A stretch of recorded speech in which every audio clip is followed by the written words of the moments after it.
Today we are going to see the jnaanasaara, the second session. We'll start with Shanti Mantra first.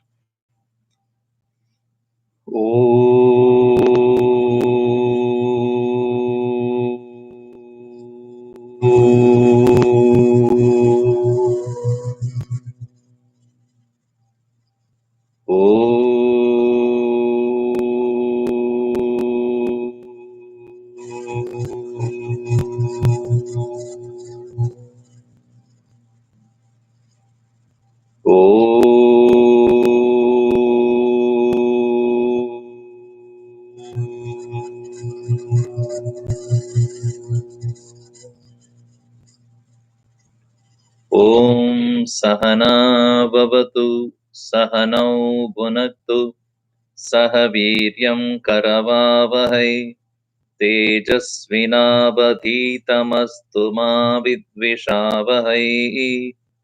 Om Shanti Shanti Shanti. Samasta Jana Kalyani Niratam Karunamayam Namami Chinmayam Devam Sadgurum Brahma Vidvaram.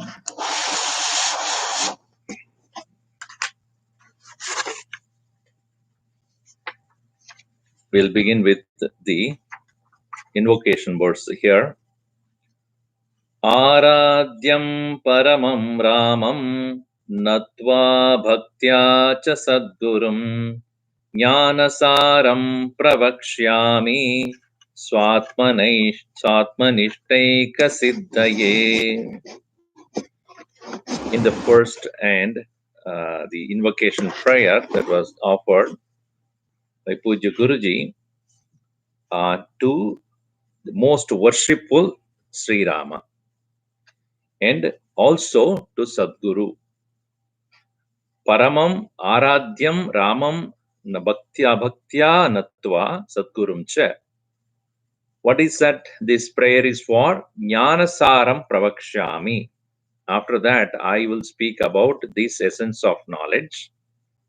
And for what purpose again? What is the purpose of the Jnanasaram or speaking about the essence of knowledge?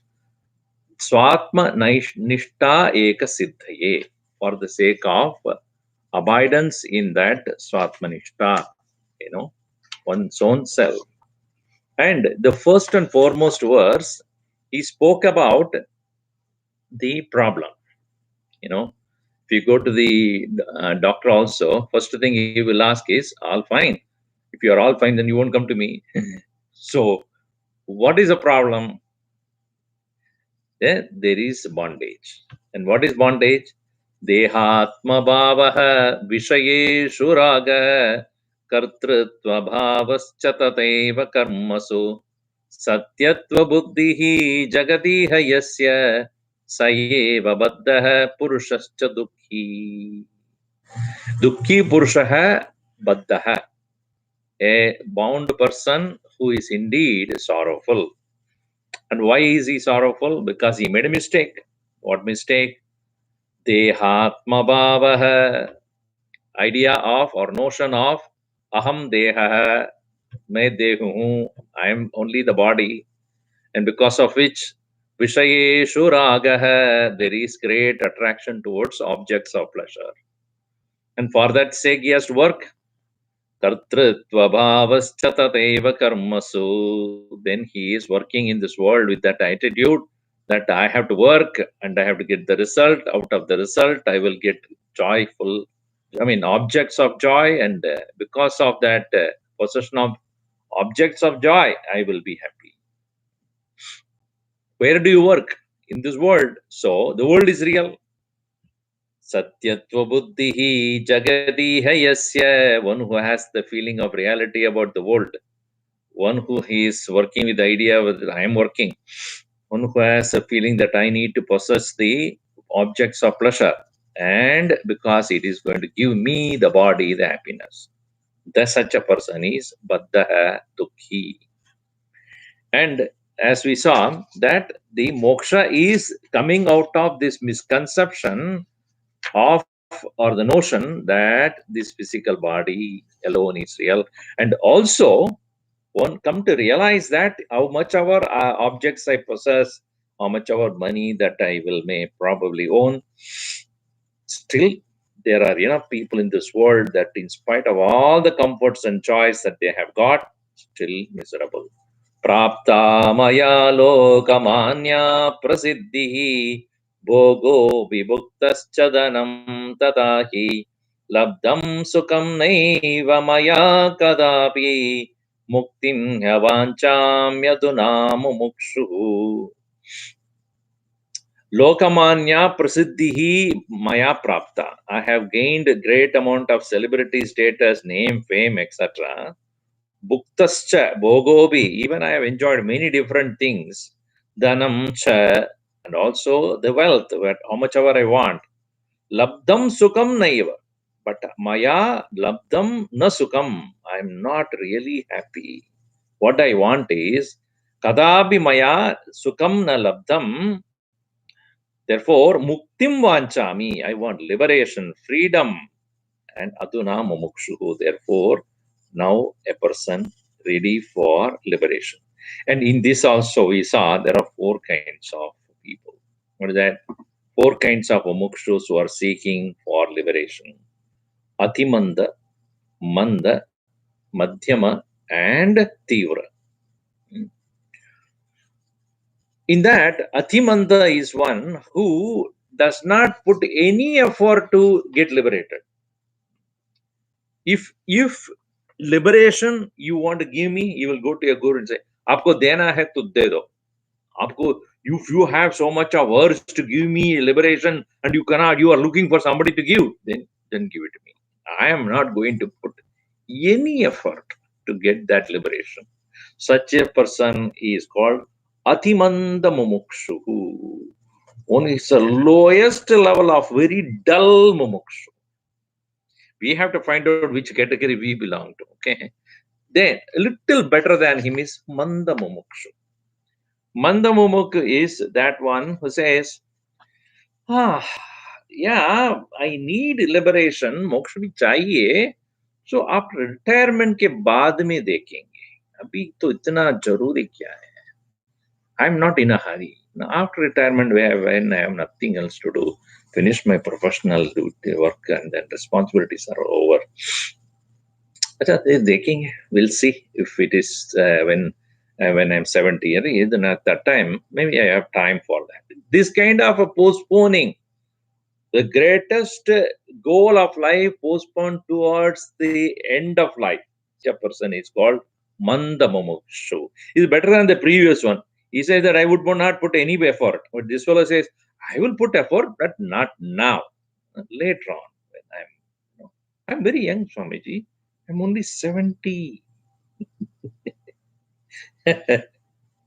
Now, little better than him is a little better than this fellow is Madhyama Mumukshu.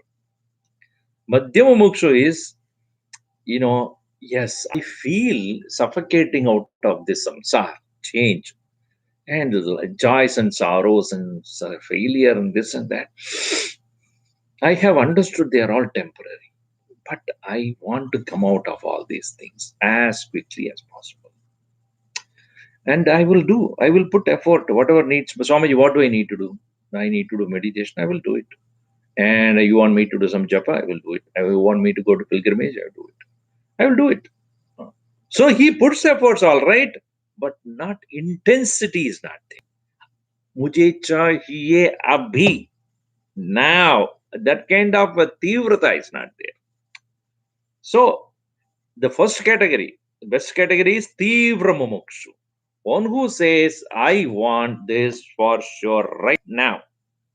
It is like, children, when they know that in the house, at home, there is this refrigerator and there is an ice cream. There is a pack of ice cream. And that child says, give me ice cream today. I finished my homework. I want ice cream. So parents would say, why today? Tomorrow you get to, it's already late in the night after having your dinner. This is not the right time to, and right time for you to have ice cream tomorrow or Sunday. Will no, you have it in the refrigerator, and I can have it right now. If you don't have in the refrigerator, I can understand. We can go to shop on Sunday and then get it. But I have it. It is there. It is there in the fridge. Why don't you give it to me? Tivra mumukshu. If you don't give me ice cream, I will scream.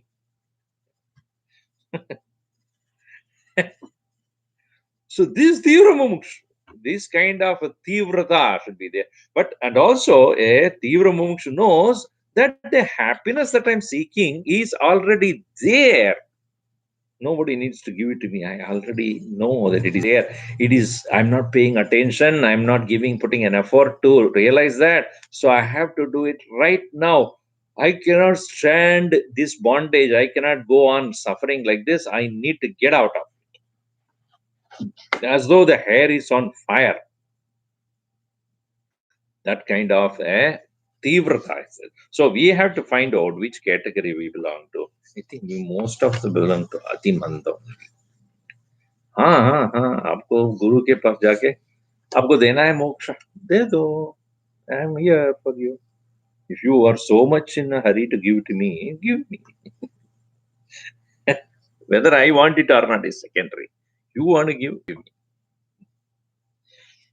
so now you see earlier words we saw deha aham this deha I am the body should be replaced by a tivra mumukshu with a different kind of a identification. Now you see the verse number 4. Dehasya dasohamidi prajanan tenaiva yukto vivideshu karmasu devasya kavyam jagade dadatatam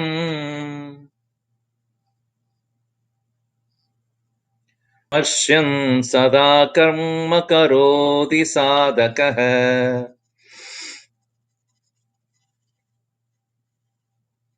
ईशस्य दासोऽहमिति प्रजानन् तेनैव युक्तो विविधेषु कर्मसु देवस्य काव्यं जगते ददाततं पश्यन् सदा कर्म करोति साधकः साधकः कर्म करोति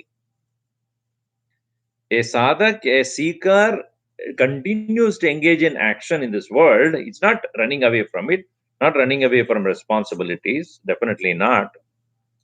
But earlier he had purpose of his karma was to get the objects of the world for his own personal gratification or demand of the senses. But here the karma saha karoti. Why? Because he sees the entire creation, everything is nothing but beautiful varieties of forms of Bhagavan only. Ishasya kavyam jagade tadadatam. Devasya kavyam. The whole world is nothing but the poetry of the Lord. So enchanting, so beautiful. And in the case of such a seeker, nothing can make him unhappy. Everything is Bhagavan's wish. Why? Because aham deha is replaced by what?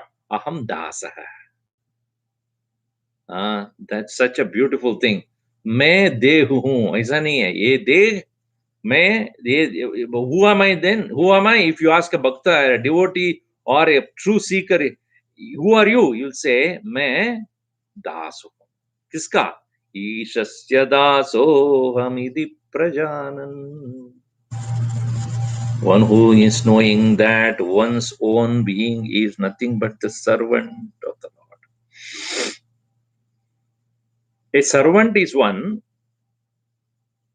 who does things not on his own.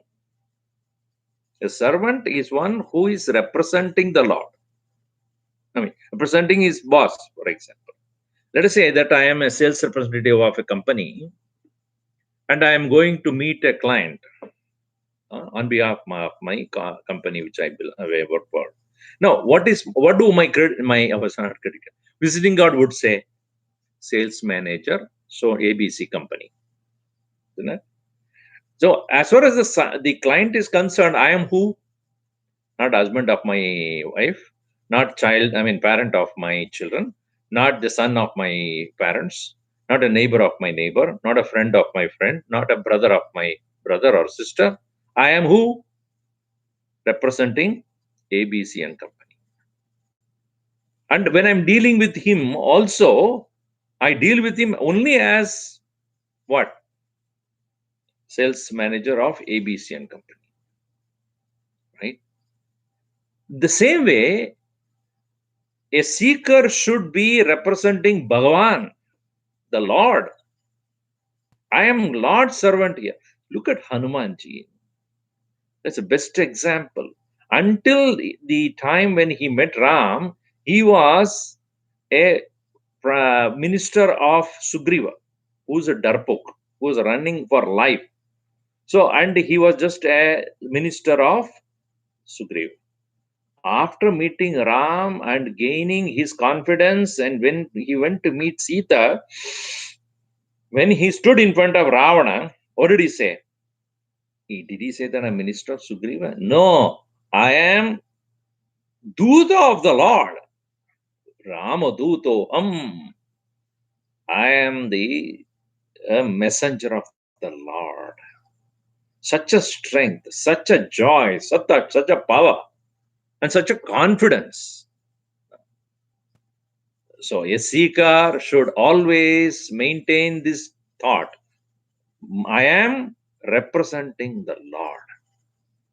Just like a sales manager representing the company. And in the company is doing very well. It's very well known in the field, and their products are beautiful and quality and everything. So he goes with the pride, our product, it's 100% quality product. I know it. The market knows that. But if your product is a substandard, not useful, and always having problem, you have to be it's okay. I don't know what to do. You are uncertain and you're weak. You are representing the Lord of the universe. What you should be? Huh? Darpok, weak, weakling, unhappy. No, I am representing the virtues of the Lord. Satyam Jnanam Anantam Brahma, pure existence, consciousness, and bliss. That is the nature of the Lord, and I am also expressing that same nature.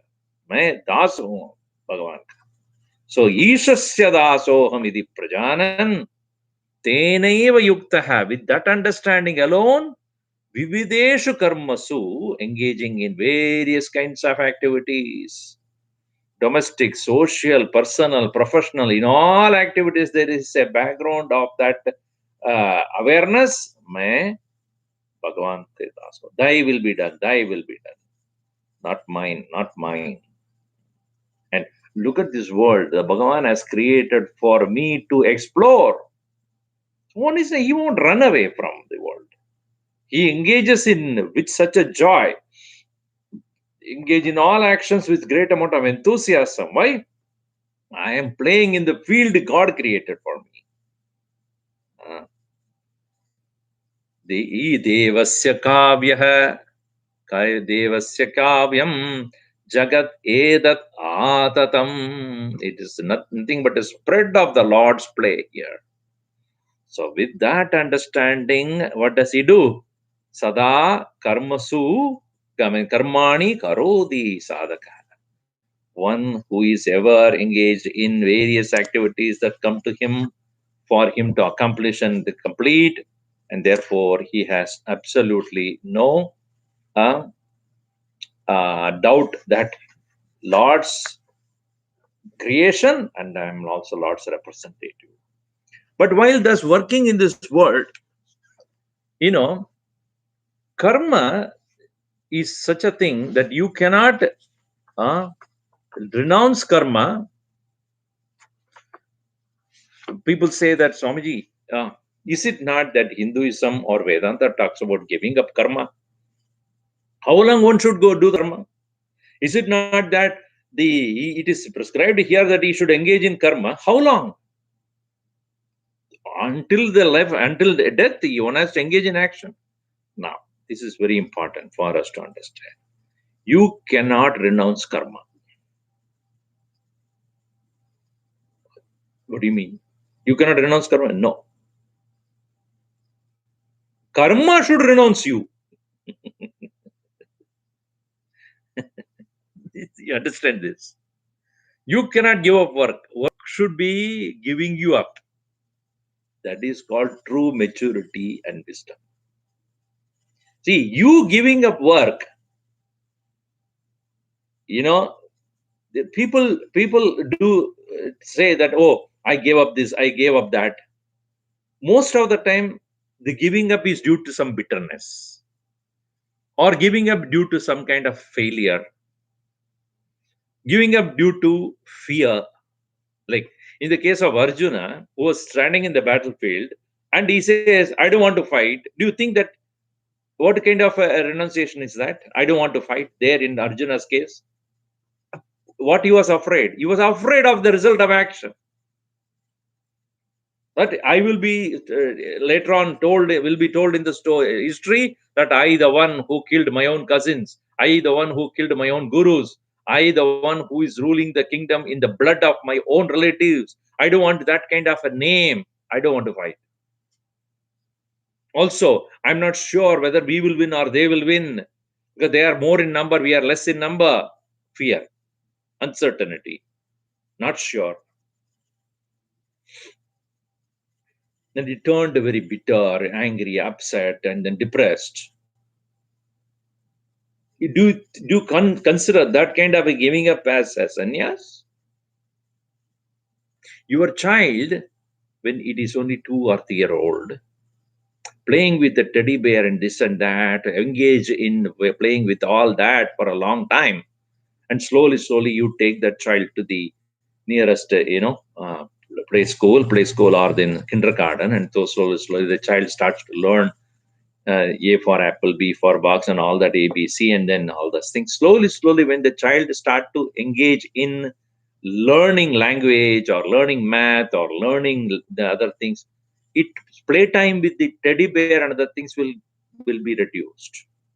Earlier, it used to play for the whole day. Now it is learning things, watching probably some cartoons to learn few more things.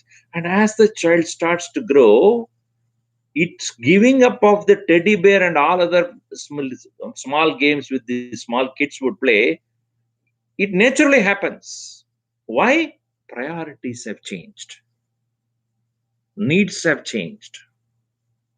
And therefore, the child, with conscious effort to give up, gives up. Palastavat krida saktah, tarunastavat taruni saktah. From the childhood to youthhood, when the transformation takes place, it is not dramatically one day, not overnight. It takes place gradually. Nature is not at all in a hurry. A small seed you put on the earth and water it and wait. It will take days sometimes to even get the first leaf. And then next is tender leaf will come. And then the third one will come. And then the fourth will come. And then there's a small bud will come. And then the flower will come. It will take its own time. You cannot force it. Similarly, the growth of the child, from the child to the youth to the adult, it's definitely a growth. Intensity of the growth, it depends upon how fast it wants to move ahead. In the same way, an individual who has recognized actions as not necessary for him to anymore engage in will less and less engage in that, and naturally those actions will fall away from you.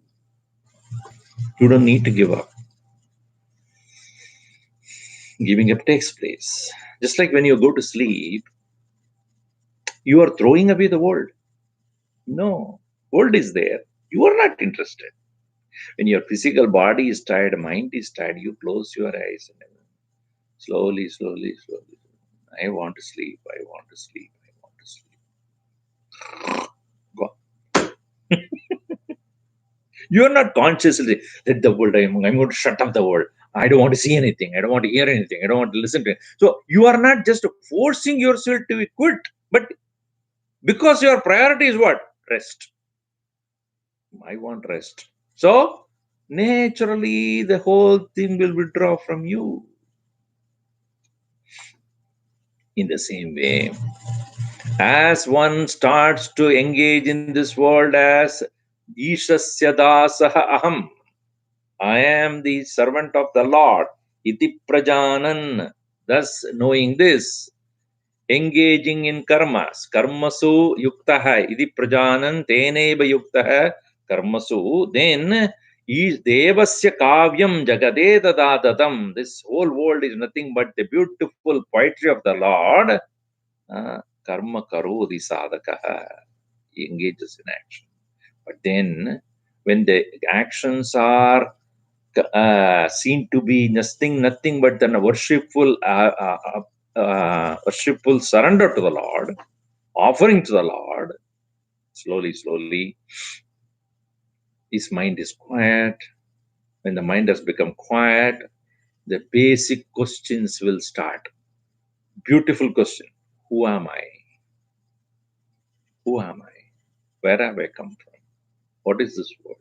What is the purpose of living?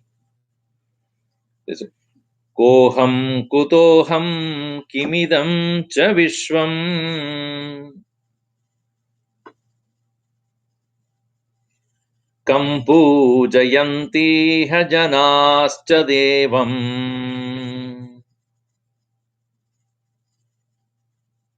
prayojanam kim mama jivanasya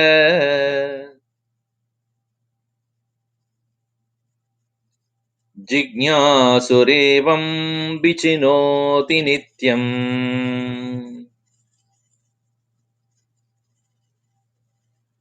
कोऽहं कुतोऽहं किमिदं च विश्वं कम्बुजयन्तीह जनाश्च देवं प्रयोजनं किं मम जीवनस्य जिज्ञासुरेवं विचिनोति नित्यम्. A mumukshu becomes a jignasu. What he wants? Moksha. Mokshasya icha mumukshuta. Mokshasya ichuhu mumukshuhu. One who is a desire of moksha is called mumukshu. Such a mumukshu who is engaging in this world as a servant of the Lord, doing everything there, slowly he starts to ask questions when the mind has become quiet. See, any creative endeavor requires a quiet mind. Gurudev always said, a scientist who is trying to understand the intricacy of a matter cannot have a noise in his head. A musician trying to pick up a beautiful tune and composing a new composition requires quietude. An artist who is drawing, painting a beautiful picture which he has in his mind into the canvas, mind has to be focused and quiet. Every thinker needs a quiet mind. So when the anxiety about the results, anxiety that I am the doer, when it is reduced, when the mind has become quiet, the questions that will come into his mind is what? Koham, who am I? Kutaha aham, where have I come from? Kimidam Vishwam, what is this world around me? Kam pujayanti ha janaha devam, kam devam pujayanti janaha. Who is this God, so-called God, whom people are worshipping in the temple and all other place of worship? And kim mama jivanasya prayojanam, what is the purpose of my living here? Evam, in this way, Jijnasuhu, seeker of knowledge, Nityam vichinodi. Always ask questions. Jignasu means jnatum ichuhu. Jignasu. Jnatum icha jignasa. Desire to know.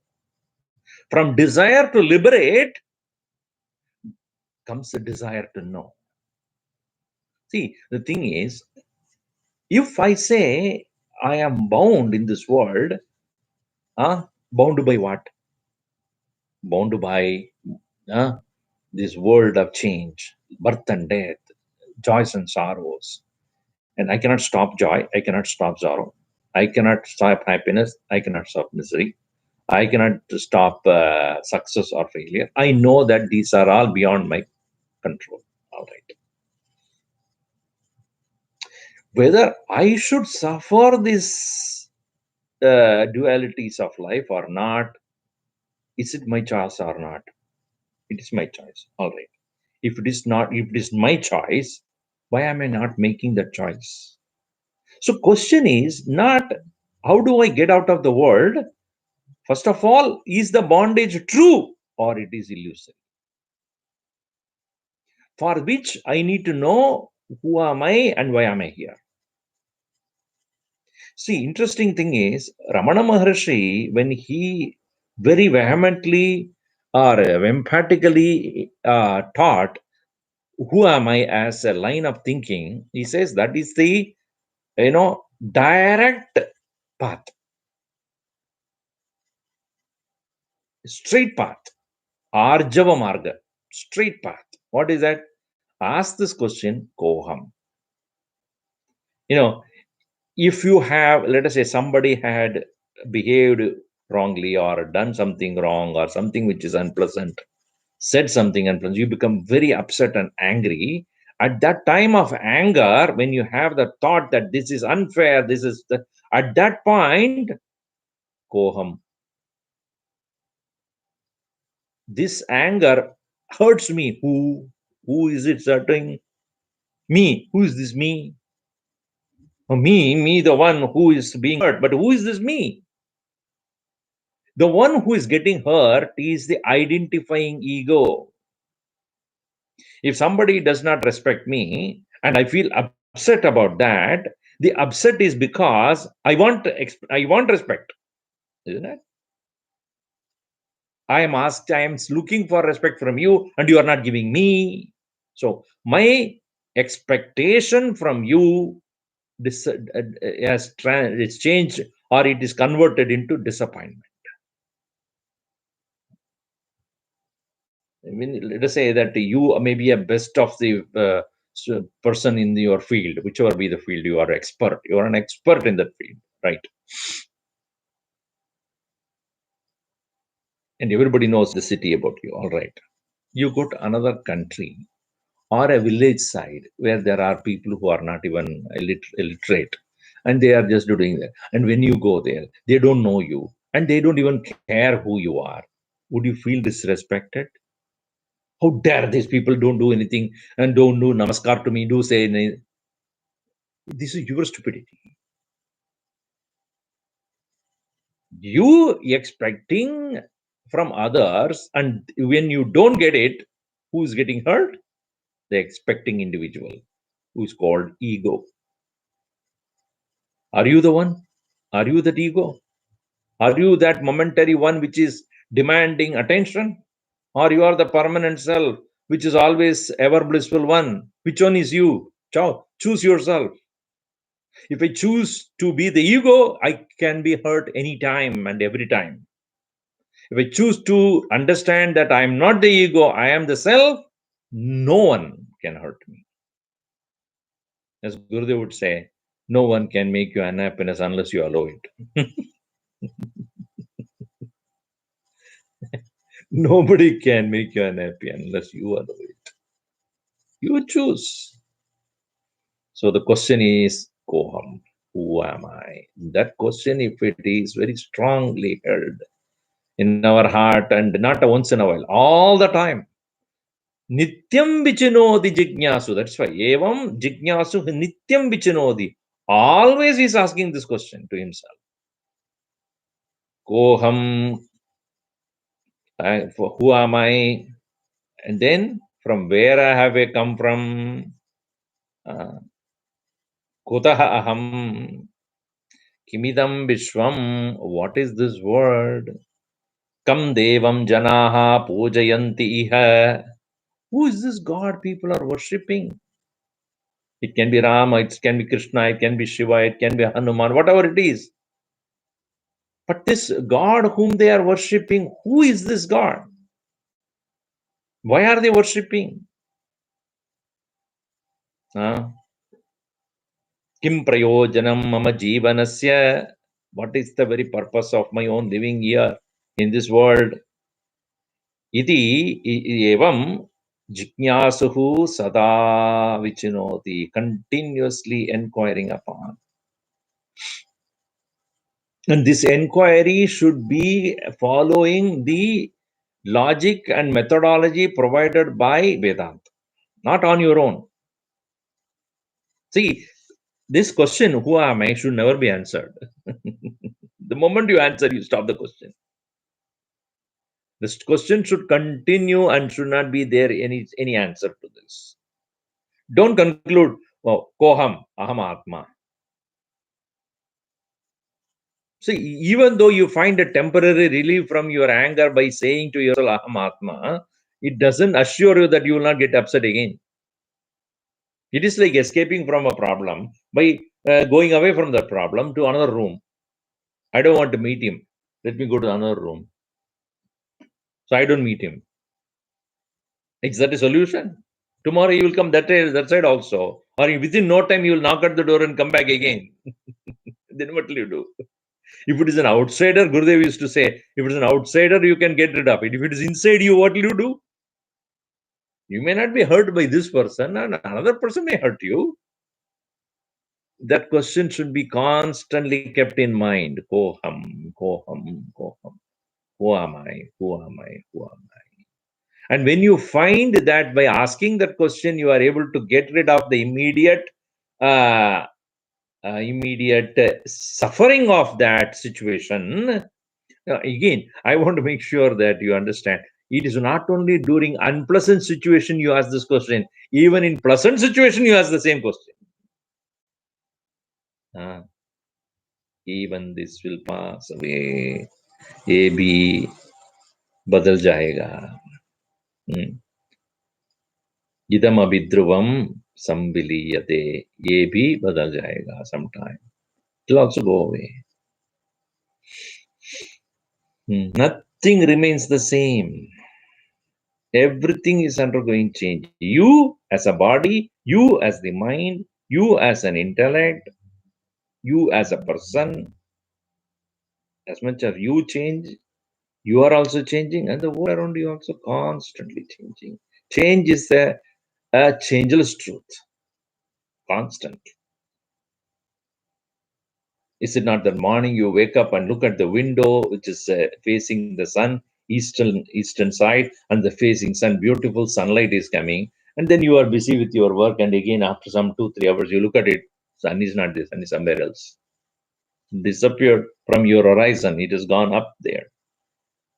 Then after some time again you say, okay, the sun is a little light of the sun only there, but you cannot even have the brightness of the sun.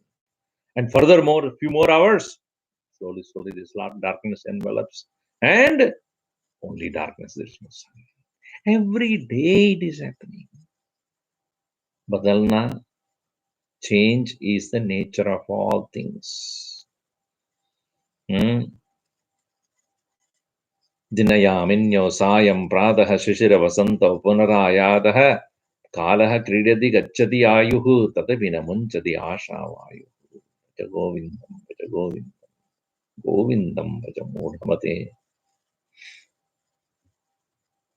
So the point here is that every moment the change is taking place, the permanency is not there. So this question, koham, is only to make sure that you are not the victim of the change.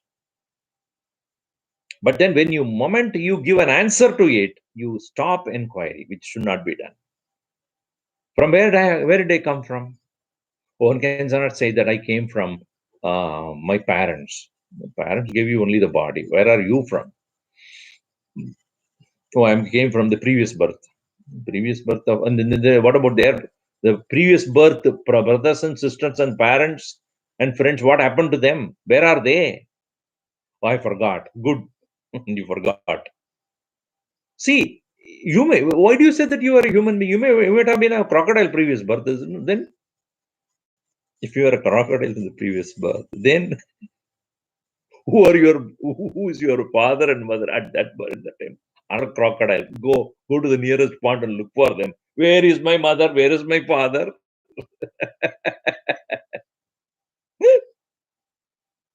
कहाँ से आप? Where are you from? Once you start, Gurudev used to say very clearly, the world is a tragedy for those who don't think, and the world is a comedy for those who think. Truly, start thinking and you realize that how stupid it is to think that this is me. Koham kuta ayadah aham koham kutoham kimidam cha vishwam kam pujayanti ha janaah devam janascha devam प्रयोजनं किं मम जीवनस्य जिज्ञासुरेवं विचिनोति नित्यम्. This questioning must go on and on and on and on and on. That is what is called the path of knowledge. Knowledge is not what you read from the scriptures. Knowledge is what you gain here. Thinking. Start thinking. Start asking questions. What is thinking means? Questioning. And the questioning should be done in a way that it will lead you to deeper understanding of yourself, not just argumentation. Next verse is going to be talking about that. Tarka is to be avoided, not crooked logic. The question should be in such a way that clarity comes. What we need is clarity and purity. Clarity by correct knowledge, purity by offering our actions to the Lord. See, when we do actions with dedication to the Lord, with no assertion about the results, no demand for the results, as a beautiful, naivedyam for the Lord, mind has become so pure, clean, calm, quiet. And such a calm mind gets the clarity of thinking. And of course, the scriptures and satsanga will help you to get the new knowledge to think about. You cannot think about whatever you already thought about. There's nothing to worry about that. But new understanding, when you listen to a satsang or you read a book, new thoughts have been put into your head, and you start looking at those thoughts, think and reflect on that, how they are practical to me, how they are applicable to me, how does it make a change, how am I progress, how will I progress through this knowledge. This way, the mind constantly in the state of contemplation. Vichara jivanam. विचार करना है. So mind has to engage in deeper contemplation and thinking about not mundane things. This is politics and economics and this and that. This will never change. It will continue to be like this only. One blaming another, this party blaming another party, this fellow looting that kind of a wealth, and that fellow comes back. He also loots. There is no end. That is how the world of money, matter, sensuousness, that goes on. Then how much ever you correct it, after some time it will again become bad. Nobody can do anything about it. That's what it is. But the purity which we need to develop is of two kinds. One by doing, another by thinking. Doing selfless action will bring a purity of attitude, motive. So that is born out of karma, karma prayatna. Karma prayatna is where you engage in action and there are efforts involved, And in during putting those efforts, you will get a karma phalam. Karma phalam is the karma prayatnasya phalam. Upasanasya phalam, chitta shuddhi. When you worship God and with the mind thinking about the Lord and doing everything as an offering to the Lord, then that result of that is chitta shuddhi, purity of mind. Jnana prayatna is the effort in the knowledge, in the path of knowledge, is recognition of what is lost because of you not thinking about it. What you have forgotten, you start remembering. What you have overlooked, you start paying attention. What you have ignored, now you are aware. That is the result of effect in knowledge. It's not something new that is happening. You came to know what was already there. So that is the reason why in the path of knowledge, one does not discover or to gain something new. He comes to know what I have already had, but I felt it was not there. So when on the recognition of oneself, one becomes so quiet. He says, how did I miss it so long? How did I not notice it so long? It was there all the time. I somehow did not pay attention. So, therefore, the methodology that is provided by the Shastras are meant for us to prepare the line of thinking whereby we get the clarity, refinement. See, for example, a person who wants to observe what is yonder in the horizon, in the sky, what is there, the distant most star, I want to know what it is. Will he use microscope or telescope? He'll use telescope. Why? That is the instrument by which you can see what is there up there in a distant past, distant in the sky, in the space. He wants to observe a very minute molecule in the water. Does he use a telescope or microscope? Microscope. The right instrument for a right purpose. To gain knowledge, you should have the right instruments of knowledge. In the same way, the logic that is provided by the Shastra is the instrument through which you will be able to understand your own self. Do not use any other logic. And that is the reason why study of scriptures is important for us to know how to think.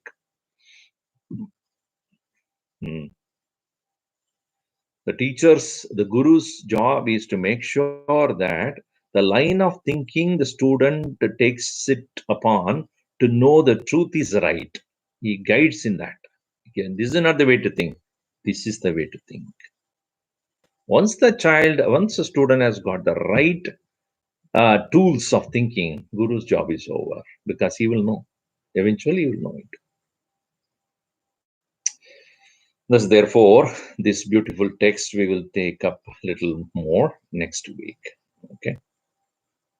Om Sarve Bhavantu Sukhinah Sarve Santu Niramaya Sarve Bhadrani Pashyantu Ma Kaschid Dukkha Bhavet. Om Shanti Shanti Shanti. Harihi Om Sri Gurubhyo Namaha. Harihi Om.